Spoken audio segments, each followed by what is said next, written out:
ಈಗ ರಾಜ್ಯ ದೇಶ ವಿದೇಶಕ್ಕೆ ಸಂಬಂಧಪಟ್ಟ ಹಾಗಿನ ಕೆಲ ಪ್ರಮುಖ ಸುದ್ದಿಯನ್ನು ಬನ್ನಿ ಕ್ವಿಕ್ ಆಗಿ ನೋಡ್ಕೊಂಬೋಣ.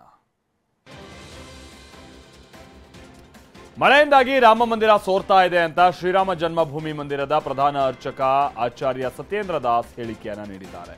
ಮೊದಲ ಮಳೆಗೆ ಮೇಲ್ಛಾವಣಿ ಸೋರಿಕೆ ಆಗ್ತಾ ಇದೆ, ನೀರು ಹೊರ ಹಾಕೋದಕ್ಕೆ ಜಾಗ ಕೂಡ ಇಲ್ಲ ಅಂತ ಬೇಸರ ವ್ಯಕ್ತಪಡಿಸಿದ್ದಾರೆ. एक ही पहली वर्षा में ही पानी चूने लगा, अंदर पानी भर गया था.